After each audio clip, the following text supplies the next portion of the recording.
Magandang umaga mga kahuan, narito na ating ulat panahon ngayong araw sa Pilipinas. Sa kasalukuyan po ay patuloy pa rin ang epekto ng shear line dito po sa may silangang bahagi ng Southern Luzon pati na rin po sa Kabisayaan.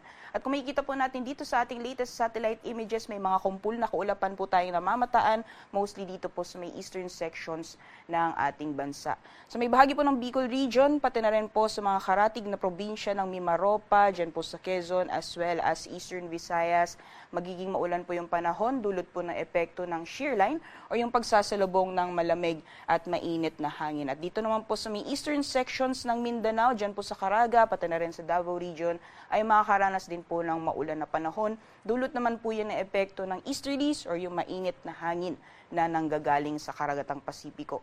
Sa may area naman po ng Luzon, patuloy ang epekto ng northeast monsoon o hanging amihan at magdudulot din po ito ng mga light to moderate naman ng mga pagulan, mostly sa may eastern sections ng Luzon area. So nakikita po natin dito sa ating latest satellite animation, mostly yung silangang bahagi po ng ating bansa ang mga karanas ng maulan na panahon ngayong araw. Samantalang sa western sections naman po ng ating kapuluan, asahan po natin yung bahagyang maulap hanggang sa maulap po na kalangitan.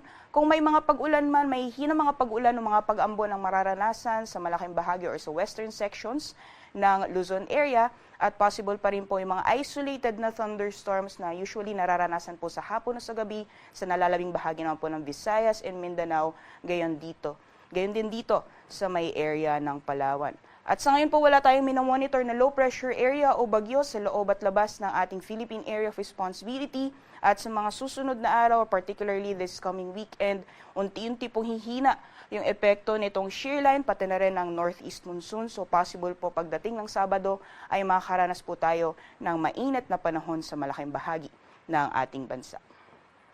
Dapo po tayo sa magiging lagay ng panahon ngayong araw dito sa Luzon area. Dulot po ng epekto ng northeast monsoon, pati na rin po ng shear line. Dito po sa eastern sections ng Luzon ay makakaranas po tayo ng mga pag-ulan. Dahil po sa epekto ng amihan, asahan po natin ang light to moderate na mga pag-ulan ngayong araw sa may bahagi po ng Cagayan Valley, Cordillera Administrative Region, gayon din sa may Aurora. At dahil naman po sa shear line, possible po yung scattered rains and thunderstorms sa Quezon, gayon din sa Laguna, pati na rin sa Bicol Region at yung mga karatig na probinsya sa may Mimaropa area. Over the western sections po ng Luzon, dyan po sa may Ilocos Region, sa nalalabing bahagi ng Central Luzon, dito po sa Metro Manila, gayon din sa nalalabing bahagi ng Calabarzon at Mimaropa, ay makakaranas po tayo ng bahagyang maulap hanggang sa maulap po na kalangitan. At kung may mga pag-ulan man, may hina lamang po ito ng mga panandaliang pag-ambon o may hinang mga pag-ulan. Temperature forecast naman po natin sa mga piling syudad dito sa Luzon. Sa Lawag po ay maglalaro mula 19 hanggang 30 degrees Celsius. Magiging malamig po ang panahon sa bahagi ng Tugigaraw mula 19 hanggang 25 degrees Celsius. For Baguio City, sa 12 to 22 degrees Celsius maximum temperatures, 30 degrees Celsius maximum temperatures ngayong araw for Metro Manila.